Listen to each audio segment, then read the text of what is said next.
লাবণ্য সেনগুপ্তর মৃত বডি বাড়িতে নিয়ে আসা হয়। কান্নায় ভেঙে পড়ে দীপা হাউ হাউ করে কান্না করতে থাকে। দীপা সোনা রূপা। হ্যাঁ বন্ধুরা, অনুরাগের ছোঁয়া ধারাবাহিকের আজকের পর্বে আমরা এমনটাই দেখতে পাব। বিস্তারিত জানতে ভিডিওটি না টেনে একটা লাইক দিয়ে শেষ পর্যন্ত দেখতে থাকুন। সূর্য দীপা প্রবীরকে দেখে অবাক হয়ে যায়। তখন সূর্য বলে, বাবা আমি তো বিশ্বাসই করতে পারছি না যে তুমি চলে এসেছ। তারপরে সোনা রূপা তাদের নিজেদের পরিচয় কথা জানায়। তারপর প্রতীক বলে, তুই এইভাবে চুপ করে আছিস কেন? দাদাভাই জানিন করে হাঁপিয়ে গেছিস বুঝি?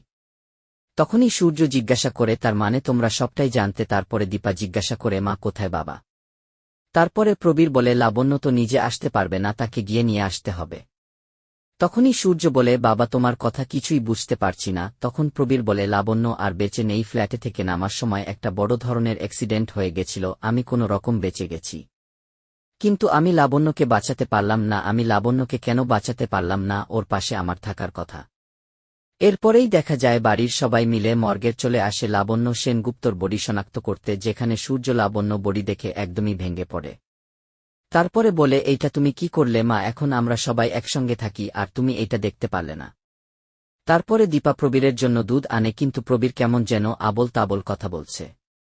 তারপরেই দেখা যায় লাবণ্যর বডি হাসপাতাল থেকে বাড়িতে চলে আসে। তারপর দীপা লাবণ্যর বডি দেখে হাউ হাউ করে কান্না করতে থাকে আর বলে, আমরা আপনাকে আর কোনোদিনও দেখতে পাব না মা।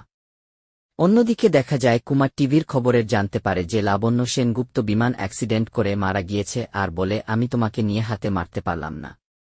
কিন্তু কি হয়েছে? আমি তো সূর্য আর দীপাকে নিজে হাতে মেরে ফেলতে পারব তো। তারপরে দেখা যায় শ্মশানে ঠাকুরমশাই জিজ্ঞাসা করে যে মুখে আগুন দিবে কে? তারপরে সূর্য বলে, আমরা দুই ভাই দিব। তারপর সূর্য জয়কে জিজ্ঞাসা করে, তোরা তো জানতি যে মা বাবা আসবে এখানে?